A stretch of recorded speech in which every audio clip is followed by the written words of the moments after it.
सुने बरसाने वारी गुलाम तेरो बनवारी, सुने बरसाने वारी गुलाम तेरो बनवारी। तेरी पयलिया पे बाजे मुरलिया, तेरी पयलिया पे बाजे मुरलिया, बाजे मुरलिया हाँ बाजे मुरलिया, बाजे मुरलिया हाँ बाजे मुरलिया।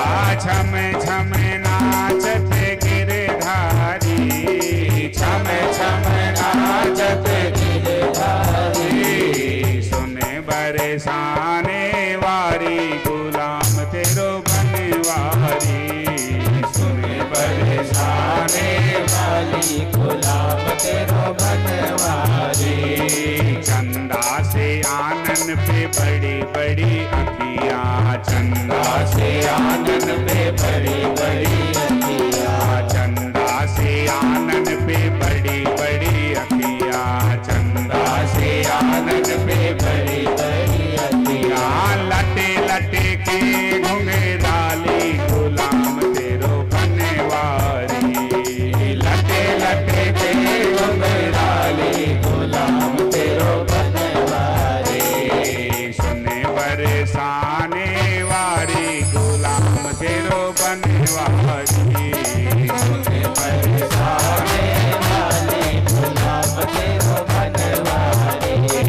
चंदा से आनन पे बड़ी बड़ी अखियाँ, चंदा से आनन पे बड़ी बड़ी अखियाँ, बड़ी बड़ी अखियों में झिनो झिनो गजरा, बड़ी बड़ी अखियों में झिनो झिनो गजरा। घायल कुंजे बिहारी गुलाम तेरो बनवारी, घायल कुंज बिहारी गुलाम तेरो बनवारी। कदम की डाली पे झूला पड़ो है, कदम की डाली पे झूला पड़ो है, कदम की डाली पे झूला पड़ो है, कदम की डाली पे झूला पड़ो है। झोंका देत बिहारी गुलाम तेरो बनवारी, झोंका देत बिहारी गुलाम तेरो बनवारी, झोंका देत बिहारी गुलाम तेरो बनवारी, झोंका देत बिहारी गुलाम तेरो बनवारी। बड़े बड़े देव था नहीं पावत, बड़े बड़े देव था नहीं पावत, पाटे तकत गिरधारी गुलाम तेरो बनवारी, पाटे तकत गिरधारी गुलाम तेरो बनवारी। सुने बरसाने वारी गुलाम तेरो बनवारी, सुने बरसाने वारी गुलाम तेरो बनवारी। बोलिए रास बिहारी भगवान की। यथार्वकाशापित विभ्रमा प्रतिबिंब विभ्रमा, जैसे आप नाचोगे तो आपकी परछाई नाचेगी, जैसे मुंह आप बनाओगे वैसे परछाई भी बनाएगी। गोपियां उनकी प्रतिबिंब हैं। महाराज श्री शुकाचार्य सुखदेव जी राजा परीक्षित से कहते हैं कि हे राजर्ष, अरे ऐसा वो रस रसो वैसा आप्तकाम पूर्णकाम तृप्तकाम, ए मनोभाव को परिपूर्ण करने वाले वो पूर्ण ब्रह्म परमात्मा परमेश्वर अखिलेश्वर जगत नियंता कारण करुणा वरुणालय, क्या सुंदर दिव्य लीला को करने वाले। उधर कंस अपने यहाँ विचार कर रहा है, ये हो जो चला गया वो लौट के आया नहीं है। कंस अपने वहां गोष्ठी करता है, जो चला गया वो लौट के आया नहीं। कोई जाके ये नहीं बताया कंस काले हैं कि गोरे हैं तो वो कैसे हैं, क्योंकि जो कृष्ण को देख लेता फिर उसे कंस देखने की नौबत ही नहीं आती। पूतना आई लौट के नहीं गई, तृणावर्त आया लौट के नहीं गया, बकासुर आया नहीं गया, अघासुर आया नहीं गया, केसी आया नहीं गया, धेनुक आया नहीं गया, व्योमासुर आया नहीं गया। अरे जो आया भगवान ने उसने अपने धाम पठाया। बोलिए कृष्णचंद्र भगवान की। ए राजमहल में बैठे लोग गोष्ठी कर रहे हैं। कंस कह रहा ये हो, अरे जो मारने जाएगा भैया वो मर जाएगा, लौट के नहीं आएगा। कहा फिर, कहा उनको यहीं बुला लिया जाए, यहीं बुला लिया जाए, तब यहीं उन्हें मार दिया जाए। है। ये निर्णय लिया, कहा बुलाने कौन जाएगा, कहा अक्रूर जी को भेज दिया जाए। अक्रूर जी विश्वास पात्र हैं नंद के। अक्रूर जी को बुलाया गया, अक्रूर जी आते हैं। अक्रूर जी से कंस ने निवेदन किया, चले जाओ नंदगांव को। कहा क्या करने के लिए, कहा वहां से कृष्ण और बलराम को ले आओ और सारे ब्रजवासियों को न्योता दे आओ। कहा प्रयोजन क्या होगा, कहा सारी मथुरा नगरी हम सजाएंगे, अपने यहाँ धनुष यज्ञ की हम रचना करेंगे, एक मेला लगवाएंगे और उस मेला में हम सबको बुलाएंगे, है। और जाओ तुम कृष्ण और बलराम को लेकर के आओ, रथ दिया का इसी रथ पर बिठा करके उनको लेकर के आना, है। महाराज श्री अक्रूर जी समझ गए कि कोई इसमें विशेष चाल कर रहा है। अतना तो इसके अंदर श्रद्धा नहीं है ब्रजवासियों के प्रति, लेकिन चलो जो कुछ होगा सो देखा जाएगा। यदि हम ये भी कहें कि ना जाएंगे तो ये मार डालेगा, कंस है बड़ा दुष्ट। मुझे तो ऐसा लग रहा है कंस मरना चाहता है, हाँ, जिंदगी से ऊब गया है, इसीलिए महाकाल को न्योता ये दे रहा है। चलो ठीक है जो कुछ है। अक्रूरोपी चिताम रात्रि मधुपर्याम च केशवः। रात्रि के समय महाराज श्री राजमहल में रहते हैं अक्रूर जी। प्रातः काल जब होता है रथ लेकर के चलते हैं। रथ वायु वेग से चलता है, मथुरा से शाम को पहुंचता है कहाँ, नंदगांव। तो क्या ब्रह्मांड का चक्कर लगाता था ना, लखनऊ से दिल्ली 45 मिनट कुल, हाँ।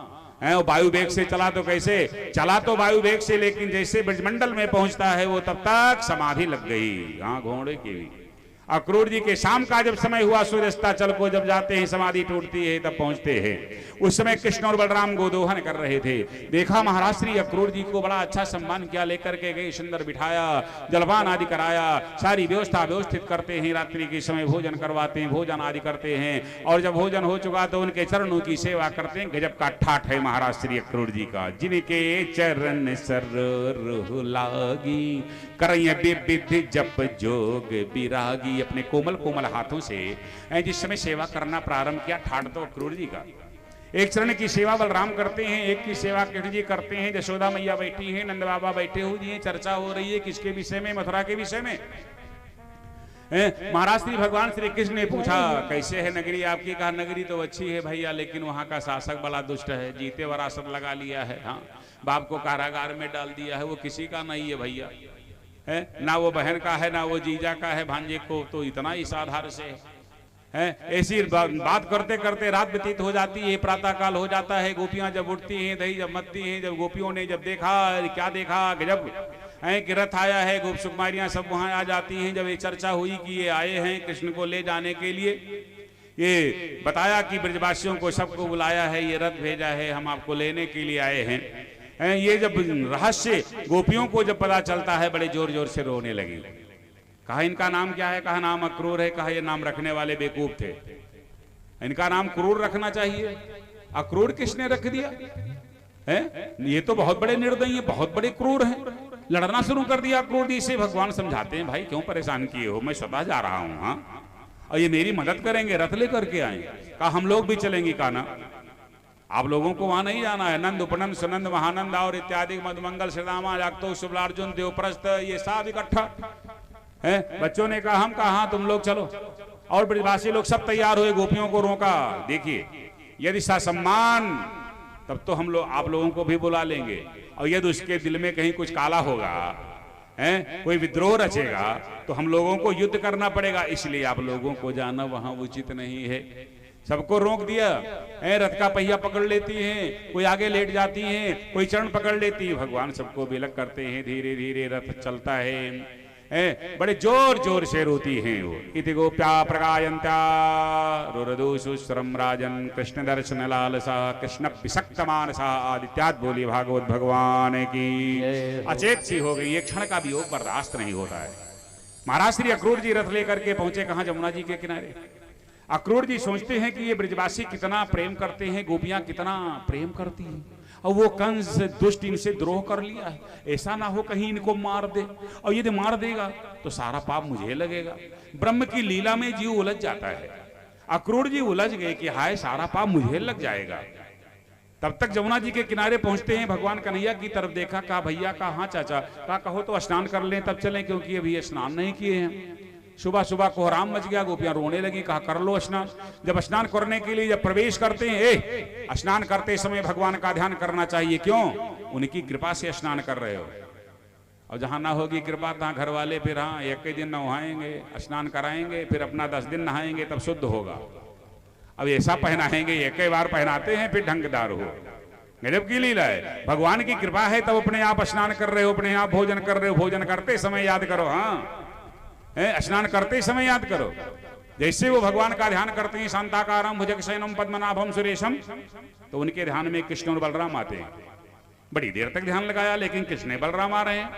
तब उन्हें आत्मज्ञान हो गया कि नहीं, अक्रूर जी को, कि मैं बेकार ध्यान कर रहा हूं। शेष तो ये हैं बलराम, शेष के अवतार हैं, और नारायण हैं ये श्याम, ये दोनों मेरे साथ में हैं और मैं वैसे ध्यान कर रहा हूं। लगता है कंस इनके द्वारा मारा जाएगा, क्योंकि कंस को मारने के लिए इनका अवतार हुआ है।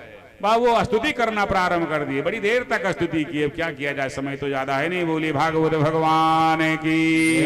अरे तू ही जल में, तू ही थल में, तू ही जल में, तू ही थल में, तू ही जल में, तू ही थल में, तू ही जल में, तू ही थल में, तू हर डाल के हर पतन में, तू हर डाल के हर पतन में, तेरा ही नूर समाया है, तेरा ही नूर समाया है। संत शास्त्र ने गाया है, संत शास्त्र ने गाया है। तू ही जल में, तू ही थल में, तू ही जल में, तू ही थल में, तू हर डाल के हर पतन में, तू हर डाल के हर पतन में। क्या सुंदर है दिव्यता, जो विभु शक्ति है, जो व्यापक विभुम व्यापकम ब्रह्म वेद स्वरूपम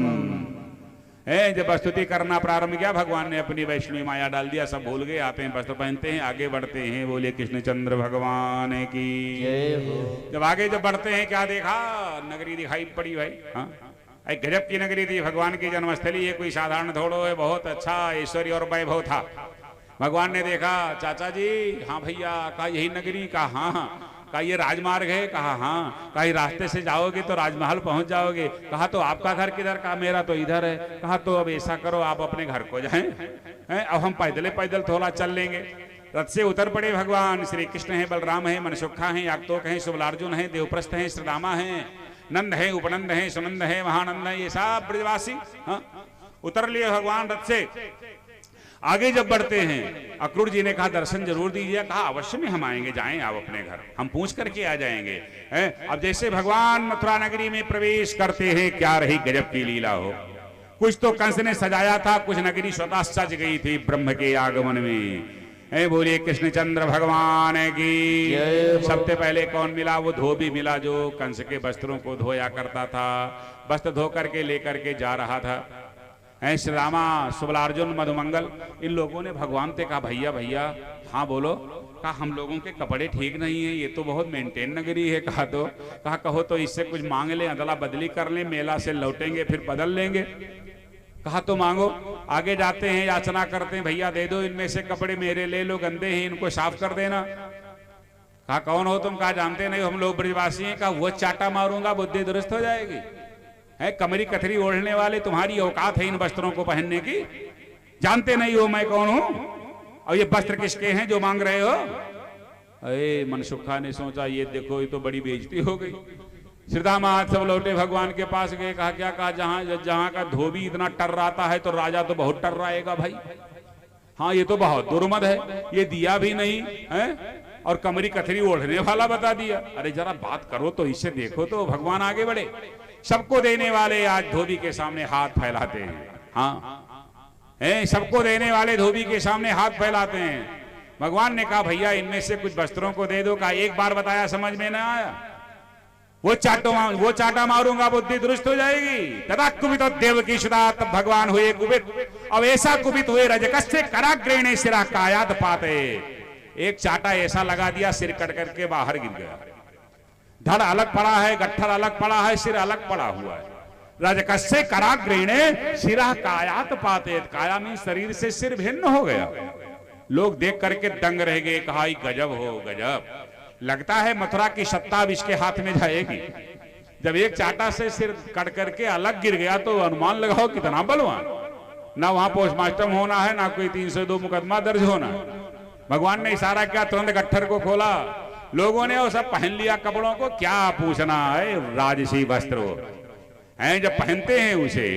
वो कौन सा धोबी? वही है जिसने सीता में दोष देखा था। तुलसी यही जगह आई कहीं बदला कहूं न जाए, जो सिर काटे यान कर तो अपनो रहाय कटाए, जिसने दोष देखा था। भगवान ने कहा था रहो भाई, ये मर्त लोग हैं, बदला चुकाया जाएगा। गजब की स्थिति, पहन तो लिए कपड़े को, लेकिन अब वो रोड बहारते हुए चल रहे हैं चमचमाते हुए। तब तक क्या देखा, एक वस्त्रों को सिलने वाला मिला। उसने सोचा कि लगे हाथ मथुरा की सत्ता अब इनके हाथ में जाएगी तो कुछ सेवा का अवसर मिल जाए। कहा कहो तो इन वस्त्रों को सही कर दें। कि बहुत कारीगर थे, उसके यहाँ तुरंत नाप करके चट से काट करके व्यवस्थित किया, तब पहने मेंटेन हुए। है कपड़ा कितना महंगा क्यों ना हो, लेकिन ये ढंगदार दर्जी ने सिला नहीं है तब अच्छा लगेगा नहीं हो। अब व्यवस्था जब आगे बढ़ी, आगे जब बढ़ते हैं तो सुदामा नाम का माली मिला।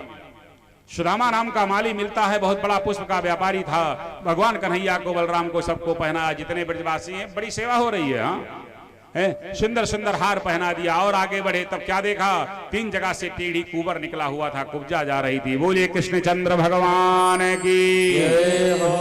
3 जगह से टेढ़ी थी, कुंवर निकला था, थोड़ा लचक करके वो चल रही थी भाई। श्रीदामाद लोगों ने देख करके भगवान से कहा भैया भैया, कहा हाँ, कहा नगरी तो बड़ी सुंदर है। कहा हाँ सुंदर तो है। कहा हम लोग, अरे कहा तुम लोग तो बहुत सुंदर हो। कहा कपड़े, अरे कहा कपड़े तो गजब के निराले। अरे कहा वो देखो सुंदरी जा रही है, प्रहसन कर रहे हैं। 3 जगह से टेढ़ी है, वैसे वो चल रही है, कुंवर निकला। कहा वो देखो गजब की सुंदरी जा रही है। भगवान ने देखा, भगवान ने सोचा तूने सुंदरी कह दिया तो उसे सुंदरी अब बना देंगे हम। आगे बढ़े भगवान। भगवान पूछते हैं हे सुंदरी। उसने घूम करके देखा, हाँ सुंदर। कहा कहाँ जा रही हो? कहा दरबार में जा रही हूं। अच्छा तुम्हारा नाम क्या है? कहा मेरा? कहा हाँ। कहा मेरा नाम त्रिविक्रा है। कहा त्रिविक्रा नाम क्यों है? कहा मैं 3 जगह से टेढ़ी हूं। भगवान ने सोचा वाह भाई, इसका नाम त्रिविक्रा तो मेरा नाम त्रिविक्रम। अच्छा और कोई नाम है? कहा हाँ, ये जो कुंवर निकला हुआ है, जो कुंवर निकला हुआ, इसीलिए लोग मुझे कुब्जा कहते हैं। अच्छा भगवान ने सोचा तो कुब्जा में ककार है, कृष्ण में ककार है, त्रिविक्रा में तकार है, त्रिविक्रम में तकार है। तारतम तो अच्छे बन रहा है। अच्छा तो कहाँ जा रही हो? कहा दरबार में जा रही हूं। दास्यास में हम सुंदर कंस सम्मत। भगवान ने सुंदरी कहा तो वो नाराज नहीं हुई। कहा हाँ सुंदर। कहा किसकी दासी हो? कहा अभी तक तो कंस की दासी थी, लेकिन कहा आपका शायद उनकी दासी ना रह जाऊं। दास्यास में हम सुंदर कंस सम्मदा त्रिविक्रनामा हेनुलेप कर्मणि। कहा काम तुम्हारा क्या है? कहा चंदन घिसने का काम है। मैं अपने हाथों से कुमकुम कस्तूरी केसर इत्यादि मिला करके अष्टगंध सब चंदन तैयार करती हूँ, कंस से अपने मस्तिष्क में लगाता है। कहा तो लेकर के जाओ, जल्दी वो लगाए। कुब्जा ने कहा मैं नहीं जाऊंगी। कहा तो क्या करोगी? कहा तो ये चंदन क्या होगा? कहा कंस के मस्तिष्क में नहीं लगेगा। कहा तब कहाँ लगेगा? तुरंत भगवान के लगा दिया, बलराम के लगा दिया, मधुमंगल के लगा दिया, सबके लगा दिया। थोड़े ही चंदन खत्म हो गया। बलराम जी ने देखा, कहा दासी है बेचारी, 3 जगह से टेढ़ी है, चंदन था हम लोगों के लगा दिया, कुछ इसे देना चाहिए। सूट बूट हाई है, जेब में पैसा यक्को नाई है, धोबी के यहाँ मांग के पहने हैं, डालते हैं सब लोग जेब में हाथ, लेकिन जिसे देना नहीं होता है निकालता बाद में। डालेगा पहले लेकिन निकालेगा बाद में, तब तक बगल वाला दे देगा। अब डाले सब हैं लेकिन है नहीं तो निकालें क्या? बलराम जी ने देखा है, लेकिन चिंता भी नहीं है क्योंकि लक्ष्मीपत साथ में है। भगवान मुस्कुराते हैं, कुब्जा के पैर पे अपना पैर रखे और कुब्जा के दाढ़ में 2 अंगुली लगाए, हाथ रखा सिर पर, खट्ट से ऊंचे किया, चट्ट से दिव्य सुंदरी बन जाती है। बोलिए कृष्णचंद्र भगवान की। है कुब्जा पर कृपा किया, खोड़स वर्षी नायिका क्या सुंदर दिव्यता आ गई। तुरंत भगवान के पीतांबर को पकड़ा। भगवान ने कहा ये कौन नाटक है? ये क्या कर रहे हो? कहा शरीर को बनाने वाले आप हो, सुंदरता देने वाले आप, तो इसे आपे की सेवा होगी। कहा नाटक ना करो, देखो दाऊ भैया नाराज हो रहे हैं। हाँ दाऊ भैया नाराज हो रहे हैं। तब तक और बच्चे लोग कहते ए भैया अपनी व्यवस्था कर लिया, हमारी भी कर दो। भगवान मुस्कुराए, भैया मंत्र मेरा उसमें लगेगा जो 3 जगह से टेढ़ा हो। 3 जगह से टेढ़ी किसी को लेकर के आओ, मैं सुंदरी बना दूंगा। जो 3 जगह से टेढ़ी नहीं होगा मैं उसे नहीं बना पाऊंगा। कौन लाए कौन खोजे? कुब्जा को विदा किया। भगवान आगे बढ़ते हैं। बोलिए कृष्णचंद्र भगवान की। स्थिति क्या होती है आगे जब बढ़ते हैं तो कंस ने ये निश्चित कर दिया था जैसे ब्रजवासी आएंगे, प्रधान फाटक पर कुबलिया पीठ हाथी को खड़ा कर दिया था, कहा कुचला देना तुरंत उन्हें। है, सारा नाकाबंदी कर दिया था। सल तोसल को, मुष्टिक चारुण को, कंक और निग्रोध को, आदि इत्यादि सबको नियुक्त कर दिया गया था।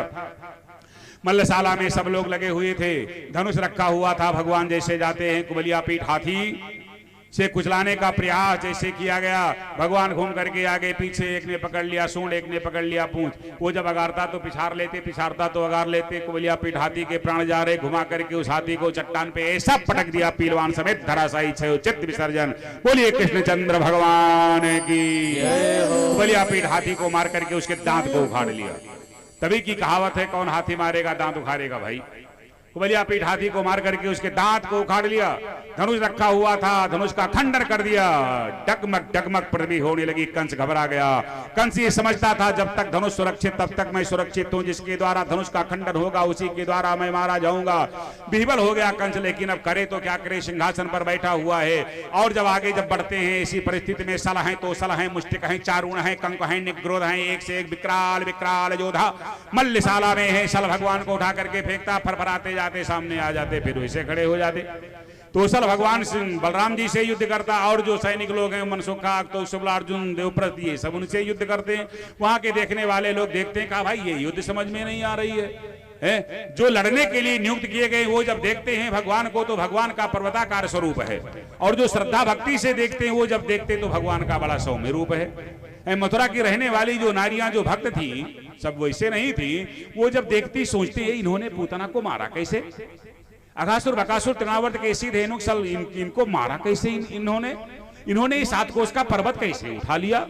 यही नंद के लाडले दुलारे हैं, प्यारे हैं, गोपियों के प्राण प्यारे हैं, यही तो हैं। अरे वास्तव में ये तो बड़े सुंदर हैं। कि जाकी रही भामना जैसी और प्रभु मूर्ति देखी तिन तैसी। जो लड़ने के लिए नियुक्त किए गए हैं वो देखते हैं भगवान का पर्वताकार स्वरूप। देखते देखते सल को भगवान श्री कृष्ण ने और 2 सल को महाराज श्री बलराम जी ने धराशायी कर दिया।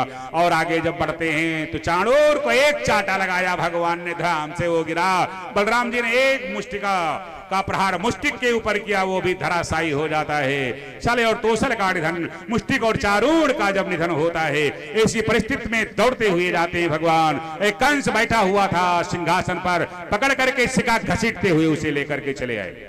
बाएं हाथ में कंस की शिका है, दाएं हाथ में हाथी का दांत है, वही सीन है। अरे दुष्ट कंस, तू याद कर, तूने मेरे मैया के केस को पकड़ा था। अरे जब आकाशवाणी हुई थी, अस्ताष्टमो गर्भो हंतायाम पासे बुधा, वही मैं देवकी का 8वां लाल हूं, अब तू बच नहीं पाएगा। ऐसा कह करके ऐसा पटकना दिया, पर्वताकार विकराल उसका शरीर, उसके मुख से निकला उसका प्राण भगवान के अंदर में समाहित हो जाता है। बोलिए कृष्णचंद्र भगवान की। पर्वत से जैसे झरना गिरता है गिरी सी धारा उसके मुख से रुधिर निकलने लगा। आकाश में दुंदुभियां बजने लगी। कंक निग्रोध आदि इत्यादि कंस भी 8 भाई थे, वो सब आते हैं, उनका भी भगवान निधन करते हैं। अब ये निश्चित हो गया कि ये वसुदेव के पुत्र हैं।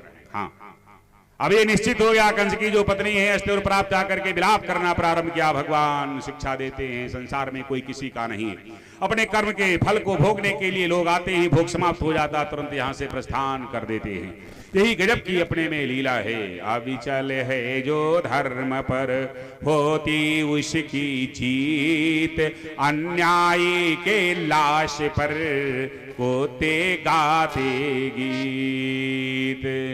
अब ये निश्चित हो गया कि ये वसुदेव के पुत्र हैं। नंद जी हाथ जोड़ करके नमन किए हैं, वसुदेव जी से कहते हैं मित्रवर, ये आपकी अमानत दोनों आपके पास में दे करके वहां से लौट आए। इधर भगवान जैसे प्रणाम करते हैं, वसुदेव जी को वो झांकी याद आती है कि कारागार में जो प्रकट हुए थे। तमद्भुतम बालकयं भुजेक्षणं चतुर्भुजं संघगदायुधायुधं श्रीवत्सलक्ष्म्यं गलशोभिकौस्तुभं पीतांबरं सांद्रपयोधि शोभगं महर्यवैदूर्य किरीट कुंडलत्तिखा परिष्ठ वक्त्राक्र शास्त्र कुंतलम उद्यामकं छद्गदकं कर्णादिभिर्विरोच्यमानं वसुदेव एकक्षत है। वो झांकी उनके सामने आ जाती है कि यही मेरे सामने प्रकट हुए थे, नन्हे से बालक बने थे, मैं ही इन्हें लेकर के गया था, यशोदा जी के बगल में लिटा करके चला आया था, तब से अब देखने को ये मिले हुए। कंस की आर्दही क्रिया होती है, जैसे कुछ मरने के बाद में क्रिया होनी चाहिए वो सब क्रिया करवाते हैं। कारागार से लोगों को बहिष्कृत करते, सबको निकालते हैं। इधर महाराज श्री वसुदेव जी अपने मन में विचार करते हैं तो ये दोनों मेरे पुत्र। भगवान ने वैष्णवी माया डाल दी है। वो सोचते हैं तो मेरे पुत्र, लेकिन मेरे मित्र के यहाँ पले केवल गाय चराए बंसी बजाए। पिता का परम कर्तव्य होता है पुत्र को उचित शिक्षा देना है। तो ये कहीं विद्यालय नहीं गए, गुरुकुल नहीं गए, पढ़े नहीं। गर्गाचार्य जी को बुलाते हैं, गर्गाचार्य जी से निवेदन करते हैं, फिर इन्हें भेजते हैं कहाँ, सांदीपन जी के यहाँ उज्जैन। सांदीपन जी के यहाँ भगवान श्री कृष्ण जाते हैं और बलराम यज्ञोपवीत संस्कार होता है उनका, और फिर वहां अध्ययन करना प्रारंभ करते हैं। रात दिन मिलाकर के 64 दिन तक भगवान श्री कृष्ण कहाँ रहे? सांदीपन जी के यहाँ रहे। सारहस्यम धनुर्वेदम धर्मान न्याय पदां तथा शब्द शास्त्रम मुखम ज्योतिषम चक्षुषी श्रोत्र मुक्तम निरुक्तम च कल्पः करो यात शिक्षस्य वेदस्य चानासिका पाद पद्मद्वयम छंद आदैर्बुधै। ये 64 कलाओं का उन्हें भान होता है। अरे ये तो एक कौतुक है, ये तो एक खेल है। जिनके श्वासों से ब्रह्मांड है, जिनके श्वासों से वेद है, सो हरि पढ़ यह कौतुक भारी। कृष्ण और बलराम सांदीपन जी के यहाँ रहते हैं, अध्ययन करते हैं, 64 दिन तक रहे। 64 कलाओं का आह्वान होता है। सांदीपन जी ने सोचा कि ये विद्या में पारंगत हो गए। भगवान श्री कृष्ण बलराम से कहा, भैया अब आप जा सकते हैं, मेरे पास जो विद्या थी वो मैंने आपको दे दिया। भगवान श्री कृष्ण ने कहा, आप मेरे गुरुदेव हो, बताओ दक्षिणा हम क्या दें? आज ऐसी व्यवस्था थोड़ो थी है। भगवान कहते हैं, बताओ दक्षिणा में क्या सेवा करें गुरुदेव? सांदीपन जी ने सोचा ये लग रहा है भगवान है, लेकिन उलझ जाते थे। ब्रह्म की लीला में जी उलझ जाया करता, सोचते शायद मानव हो। कहा तो ये परीक्षा हो जाए कि भगवान है कि मानव। भगवान ने जब कहा है कि गुरुदेव हम क्या जो है वो दक्षिणा में आपकी सेवा करें, तो गुरुदेव कहते हैं, देखो बेटा, एक मेरा बालक था जो चला गया था स्नान करने के लिए समुद्र में, लौट के ना आया, जबकि समुद्र में डूब के मर गया था। कहा तो क्या करें? कहा बेटा उसी को खोज के ले आओ, हम आपको दक्षिणा से मुक्त कर देंगे।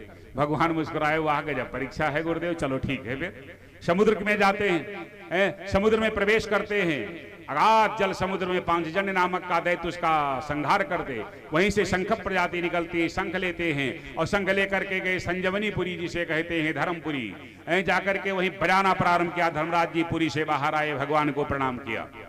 कहा प्रभु आदेश करो।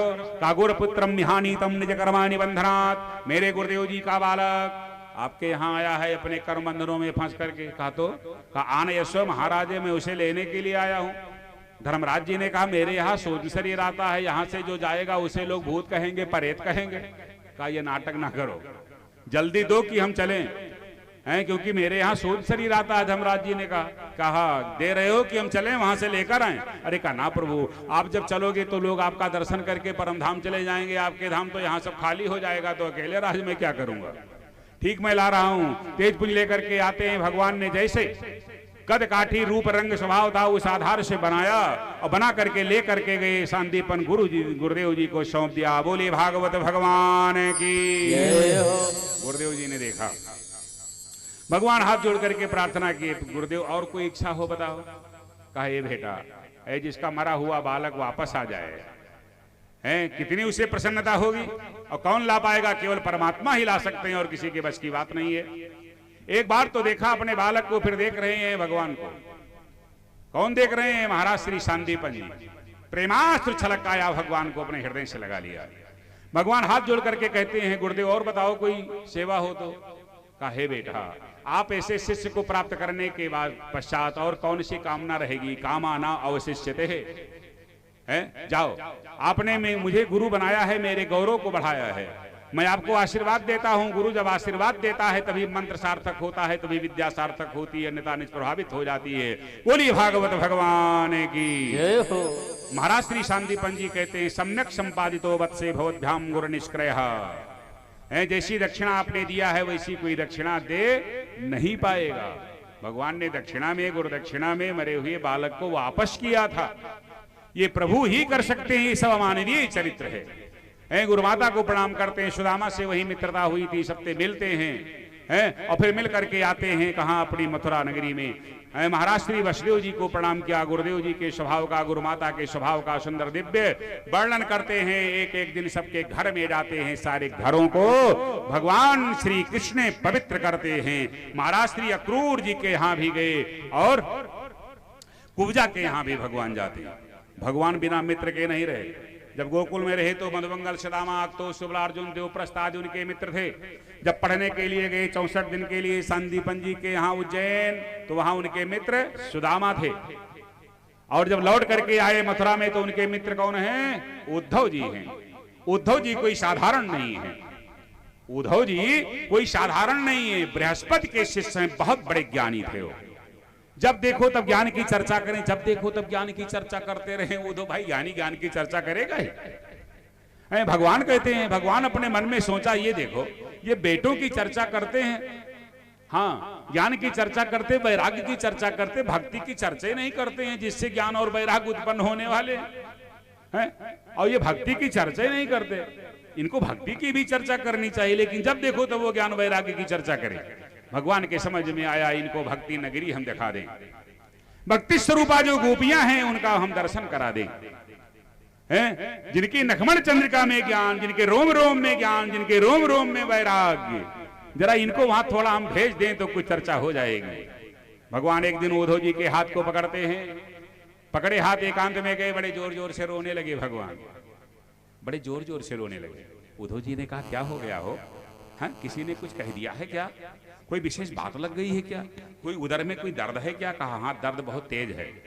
कहा क्या दर्द है, कैसे दर्द है? कहा जो दर्द है वही दवा है। कहा जो दर्द है वही दवा है? कहा हाँ ये दर्द दवा सब एक है। कहा बात विशेष बताओ, क्या बात है, क्या कहना चाहते हो? कहा ता मन मनस्का मत प्राणा मदर्फे त्यक्त रहिका। भगवान कहते हैं ता कौन? वो गोपियां मेरी मन है, मेरी चित्त है, मेरी प्राण है, मेरी इंद्रिय है, मेरी सर्वस्व है। भगवान कहते हैं गोपियों से कि वो वहां परेशान इसलिए, यहां परेशानी मुझे है क्योंकि वो मेरी आत्मा है। जाकर के उन्हें थोड़ा समझा दो, थोड़ा कुछ ज्ञान बता दो, थोड़ा वैराग्य बता दो, निर्गुण निराकारिक ब्रह्म की उपासना करें वो। हाँ मुझसे थोड़ा हट जाएं, मुझे थोड़ा भूल जाएं तो मैं यहाँ स्वस्थ हो जाऊंगा। चल दिए महाराज श्री उद्धव जी। जिस समय उद्धव जी जाते हैं, जब ब्रजमंडल में जब पहुंचते हैं, क्या बताएं हो। हाँ एक हो तो ज्ञान सिखावे कूपे में जहाँ भांग पड़ी है, एक हो तो उसे बताते बने जा कूपे में भांग पड़ गई है। किस किस को समझाया जाए, किस किस को बताया जाए। गोपियां विलख रही हैं, रो रही हैं। छोड़ हमको गए कृष्ण प्यारे, हम जिए हाय किसके सहारे। कौन सी हो गई चूक भारी, छोड़ हमको गए जो मुरारी। आशा आशा में दिल ये पुकारे, हम जिए हाय किसके सहारे। एक गोपी ने कहा कि जाके कुब्जा से प्रीत लगाई, 3 जगह से टेढ़ी थी उसे सुंदरी बनाई। हाँ जाके कुब्जा से प्रीत लगाई, याद मेरी हृदय से भुलाई। जैसे ऊपर से काले वैसे अंदर से काले निकले। श्याम दिल के बड़े हैं वो कारे, हम जिए हाय किसके सहारे। रोती सखियां सभी रोते ग्वाले। स्थिति क्या मधुबन तुम कत रहत हरे, बिरह वियोग श्याम सुंदर के ठाढ़े क्यों नजरे। ऐसी जब स्थिति जब देखते हैं, ए भ्रमर गीत है, समस्त गीतों से युक्त है ये भागवत हो। भागवत में 7 गीत हैं, 7 गीतों से युक्त है। गोपी गीत है, विरह गीत है, वेणु गीत है, रुद्र गीत है, एल गीत है, वृक्ष गीत है, वृक्ष गीत है, भ्रमर गीत है। एक गोपी बैठी है, उसका पैर खुला हुआ था, लाल लाल उसके पैर हैं, एक भंवरा उस पर मंडरा रहा है। क्या समझ रहा है? मानो ये कमल खिला है। हाँ गौरांग वो गोपी, उसका पैर खुला हुआ है, कमलवत है वो, भंवरा गुंजार कर रहा है, भ्रमर गीत है। मैं धूप की तव बंधु मास प्रेषांगी सपत्न्या। डांटती है, छूना मत। हाँ अरे तू वैसे तो है जैसे कन्हैया थे ना, और जैसे तू है वैसे कन्हैया थे। तू एक पुष्प पर बैठता है, उसके मकरंद पराग को चूस करके तेरी तृप्ति ना होती दूसरे पे बैठता, उसको चूसता है तीसरे पे बैठता है। तू उनका सखा है ना, तो उनका खास है ना। ये सुंदर दिव्य भ्रमर गीत है भागवत में। बोलिए भागवत भगवान की। महाराज श्री जब जाते हैं कौन, ये उद्धव जी जब पहुंचे नंद बाबा के यहाँ यशोदा जी के पास, यशोदा जी को देख करके देखते रह गए, नंद बाबा को देख करके देखते रह गए। क्या सुंदर दिव्य वर्णन है, 4 घंटा किया जाए तो केवल यही संवाद चल सकता है। बोली भागवत भगवान की। इति संस्मृत्य संस्मृत्य, भागवत दशम स्कंद 46वें अध्याय का 28, 29, 30, 31, 32 ये उद्धव और नंद का सुंदर दिव्य संवाद है। हाँ, सुंदर दिव्य अपने में मिलन है। इति संस्मृत्य संस्मृत्य नंदः कृष्णानुरक्तधि, प्रेम की मूर्ति है नंद बाबा। हाँ, साक्षात प्रेम की मूर्ति है कौन, वो नंद बाबा। उद्धव जी उन्हें देखते हैं, देखते रह जाते हैं। इति संस्मृत्य संस्मृत्य नंदः कृष्णानुरक्तधि, कृष्ण में ही वो अनुरक्त है। अत्युत्कंठो भवत् तूष्णीं प्रेम प्रसर विह्वला, प्रेम की प्रसरता है, प्रेम की विह्वलता है। कुछ बोल नहीं पा रहे हैं, हाँ, कुछ पूछ नहीं पा रहे हैं।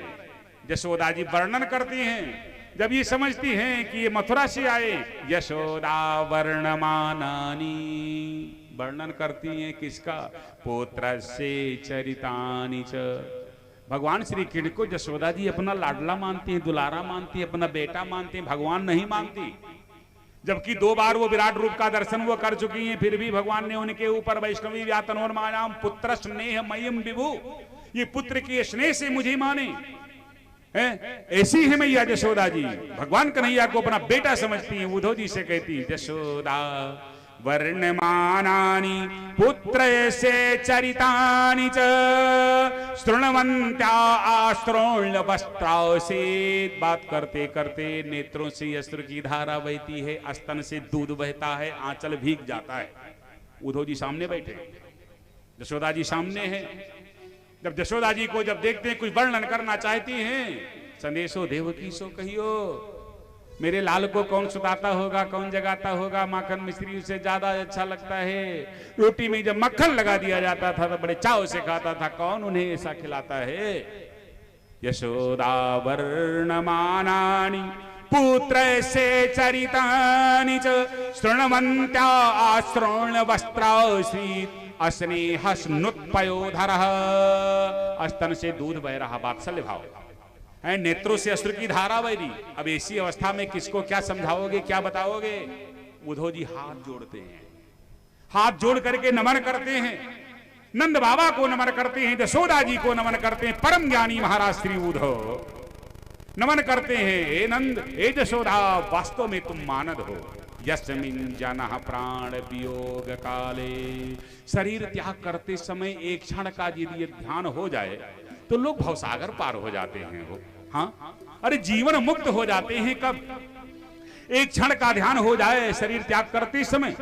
यस्मिन् जनः प्राण वियोग काले क्षणं समावेश्य मनो विशुद्धम, मन शुद्ध नहीं विशुद्ध हो जाता है। और वो कन्हैया, वो ब्रह्म, हाँ, इनके स्तन का पान किए, इनके गोदी में लेटे, इन्होंने सुताया जगाया, श्रृंगार बनाया है। धन्य हो तुम यशोदा, धन्य हो तुम नंद। जहां रही कृष्ण की बात, ये तो ही विश्वस्य बीज मूलम रामम मुकुंद पुरुषः प्रधानः। एक प्रकृति है तो एक पुरुष है। गए थे समझाने के लिए, लेकिन समझ में आया। क्या समझ में आया, वास्तव में ये प्रेमास्पद हैं। प्रेम के द्वारा इस भाव को जाना जा सकता कि लाली मेरे लाल की जित देखो तित लाल, लाली मेरे लाल की जित देखो तित लाल, लाली मेरे लाल की जित देखो तित लाल, लाली मेरे लाल की जित देखो तित लाल। लाली देखन मैं गई, मैं भी हो गई लाल, लाली देखन मैं गई, मैं भी हो गई लाल, लाली देखन मैं गई, मैं भी हो गई लाल, लाली देखन मैं गई, मैं भी हो गई लाल। बोले कृष्णचंद्र भगवान की। महाराज श्री ओझो जी फिर वहां से आते हैं, भक्ति का ऐसा गजब का रंग उनमें चढ़ता है, उनको कहना पड़ा जैसे नारद जी ने कहा था, भक्ति प्रेम स्वरूप। भक्ति कैसे है? कहा प्रेम का स्वरूप है। भक्ति कैसे है? कहा प्रेम का स्वरूप है। भक्ति प्रेम स्वरूप कहा कैसे करो? कहा यथा ब्रज गोपिका नाम, जैसी ब्रज की गोपियों ने किया। कहा कैसे किया हो? कहा कोई व्यक्त नहीं कर पाएगा। अनिर्वचनीय प्रेम स्वरूपम गुण रहितम कामना रहितम प्रदक्षिण वर्धमान स्वरूपम तस्सैव सा प्रेम लक्षण। अरे जो गुण रहित है, जो कामना रहित है, प्रदक्षिण जो वर्धमान है, जो बढ़ने वाला है, जहां कम पढ़ने की कोई गुंजाइश है ये नहीं है। हल्का सा लोगों से लगाव हो जाता, लोग मान मर्यादा ताक पर रख देते। वो तो ब्रह्म की लीला है, वो तो परमात्मा की लीला है, जो वाणी जिसे व्यक्त नहीं कर सकती है। बोली भागवत भगवान की। भगवान श्याम सुंदर कन्हैया मथुरा में हैं। ऐसी परिस्थिति में कंस की जो पत्नी अस्ति और प्राप्ति हैं, कंस के निधन के पश्चात वो चली गई मैके। मैका कहाँ था? मगध देश का राजा था जरासंध, उसी की बेटी है अस्ति और प्राप्ति। जब ये जाती हैं वहां अपने मैके, देखा हाथ में चूड़ियां नहीं, मांग में सिंदूर नहीं। कहा बेटी है मैं क्या देख रहा हूं? एक एक करके सब बता दिया है कि सारा बोलवाला अब इस समय मथुरा में कृष्ण का है। पता नहीं वो बसदेव के पुत्र हैं कि नंद के पुत्र हैं, कुछ अभी तय नहीं हो रहा है। मेरे प्राणनाथ का निधन किया, जो अनुयायी थे सबको उनके द्वारा ही मृत्युवस्था को सब प्राप्त हो गए। का सारा बदला चुकाऊंगा। वो सेना लेकर के मथुरा नगरी पर चढ़ाई कर दिया। जिस समय मथुरा नगरी पर चढ़ाई करता है, आया चारों तरफ से मथुरा नगरी को घेर लिया, आवाज देता है मथुरा वासियों कुशल चाहते हो कृष्ण बलराम को बाहर करो। भगवान श्री कृष्ण तुरंत बाहर आए। जरासंध ने देखा, कहा कौन हो? कहा मैं कृष्ण हूं, ये मेरे बड़े भैया हैं, नाम इनका दाऊ है, बलराम भी है, हलधर भी है। कहा तूने कंस को मारा? कहा मारा तो मैंने ही है। कहा तुम तो बड़े छोटे हो, कैसे मार दिया? कहा जैसे तुम्हें मारेंगे वैसे जान लेना। दूसरी बात जो बाकी रहेगी, जहां कंस को भेजे हैं वहीं तुम्हें भी भेज देंगे, जाकर के ढंग से उससे बात कर लेना। कहा तू तो है बहुत छोटा है, ये सब कार्य कैसे किया? कहा देखिए सम्रांगण में कौन छोटा है कौन बड़ा है, ये दर्शक लोग उसका निर्णय लेते हैं। कहा तो हम तुमसे युद्ध कैसे करें? कहा तुम्हें परेशानी क्या है? कहा तुम निहत्ते हो, तुम्हारे पास कुछ नहीं, तब तक क्या देखा? देवताओं ने रथ भेज दिया, शस्त्र भेज दिया, वो सब आ जाता है। भगवान रथ को स्वीकार करते हैं, शस्त्र लेते हैं, और जब युद्ध के लिए जब वो तैयार होते हैं, एक बार भगवान ने ऐसा मारा है कि जितनी उसकी सेना थी सब एक दूसरे को कृष्ण समझ करके आपस में लड़ करके टक्कर हो जाते हैं। कहने में विलंब लेकिन मरने में देर ना लगा। बोलिए कृष्णचंद्र भगवान की। जरासंध जब पीछे घूम करके देखता, किसी का हाथ कटा, किसी का पैर, अकेले जब बजा सोचता है अब क्या करें। बलराम जी ने कहा भैया इसे छोड़ दो, ये चला जाए, बटोर करके दैत्यों को लेकर के फिर आएगा, फिर मार दिया जाएगा। नहीं कहा हम खोज करते रहेंगे। छोड़ दिया, फिर वो चला जाता है। कृष्ण की जय घोष होती है। बोलिए कृष्णचंद्र भगवान की। फिर वो मगध देश में आया, फिर उसने चढ़ाई किया, फिर पराजित हुआ, फिर चढ़ाई करता, फिर पराजित है। वो पराजित हो जाता, भगवान उसे छोड़ देते हैं, सैनिकों को मार देते हैं, राक्षसों को मार देते हैं। 17 बार उसने चढ़ाई किया। जब वो 18वीं बार जब वो चढ़ाई करता है, गजब लीला है। 18वीं बार जब वो चढ़ाई किया, देवर्षि नारद जी पहुंच गए। पाताल कालजीवन नाम का अम्लेच्छ था, उसको उन्होंने आगाह किया। सोचा नारद जी ने कि ये बच जाएगा, लगे हाथ ये भी, इसका भी काम तमाम हो जाए। कालजीवन भी अपनी बहुत बड़ी सेना लेकर के आकर के मगध देश में जरासंध से आकर के मिला। जरासंध सोचता है अब की तो विजय प्राप्त कर लेंगे, क्योंकि कालजीवन मुझे मिल गया है। मैं बहुत बड़ी सेना लेकर के वो आया है। जैसे वो चलता है वहां से कालजीवन अम्लेच्छ को लेकर के और अपनी सेना को लेकर के मगध देश से मथुरा की तरफ जब किया प्रस्थान, रात्रि के समय भगवान श्याम सुंदर कन्हैया कृष्ण विश्वकर्मा जी को बुलाया। आ गए विश्वकर्मा जी। भगवान श्री कृष्ण ने कहा भाई मेरे रहने के लिए कोई मकान बनाओ। तो हम यहाँ कब तक रहेंगे हो? जैसे भगवान ने निर्देश दिया, समुद्र के मध्य में जाकर के 48 कोस 12 योजन लंबी 12 योजन चौड़ी आयताकार धवलधाम स्वर्णपुरी बना करके सोने का महल बना करके तैयार कर दिया महाराज श्री विश्वकर्मा जी ने। बोली भागवत भगवान की। कहने में विलंब लेकिन ये सब होने में विलंब ना, क्योंकि ये सब ब्रह्म की लीला है। जो क्षण मात्र में पूरे ब्रह्मांड को बनाता है, लीला उसकी है। रंगम करोति राजानम राजानम रंगमेवचा धनी नाम निर्धनम चैव निर्धनम धनी नाम तथा। ऐसी उन परमात्मा की विशद लीला रातों रात बन करके धवलधाम स्वर्णपुरी 48 कोष में क्या गजब तैयार हो गई। भगवान अपनी माया के द्वारा लोगों को वहां भेज देते हैं। इधर मथुरा नगरी घेर ली जाती है, जरासंध ने घेर लिया, कालजोन अम्लेच्छ ने। इधर भगवान श्याम सुंदर कन्हैया युद्ध करते हैं। कुछ दिनों कुछ देर तक तो युद्ध हुआ, सैनिकों का संहार किया। उसके बाद में भगवान भगे। भगवान का एक नाम है रणछोर। रण को छोड़ करके भगे, प्रवर्तन पर्वत पर चले गए कृष्ण और बलराम। जरासंध दौड़ता हुआ गया, चारों तरफ से आग लगवा दिया। वो सोचता है कि इसी में जल करके वो भस्म हो गए, लेकिन बलराम जी लगाए छलांग पहुंच गए द्वारिका, और भगवान श्री कृष्ण वहां से लगा करके छलांग आ जाते हैं। कालजोन मलेक्ष से युद्ध करते हैं, युद्ध से कालजोन मलेक्ष से युद्ध करते हैं, फिर उसको दिखा करके भगते हैं। भगे भगवान, कालजोन मलेक्ष ने किया पीछा। जब पीछा किया तो बहुत दिनों से सोए थे। एक थे महाराज श्री मुचकुंद जी, मुचकुंद जी को भगवान ने अपना पीतांबर उड़ा दिया, थोड़ी दूर पे अपना छिप गए। कालजोन मलेक्ष जब जाता है तो वो सोचता है कि ये कृष्ण है, युद्ध के मैदान से भग करके आए, यहाँ सो रहे हैं। मारा, बड़े जोर से ग्राम से पैरों का प्रहार किया। युद्ध के मैदान से भग करके आया, यहाँ सो रहा है। जैसे वो जगते हैं, उनके नेत्रों से निकलती है ज्वाला, तत्क्षण कालजोन मलेक्ष जल करके ढेर हो जाता है। बोलिए कृष्णचंद्र भगवान की। परीक्षित ने कहा, ये लीला कैसे महाराज? उनके नेत्रों में कौन ज्वाला थी?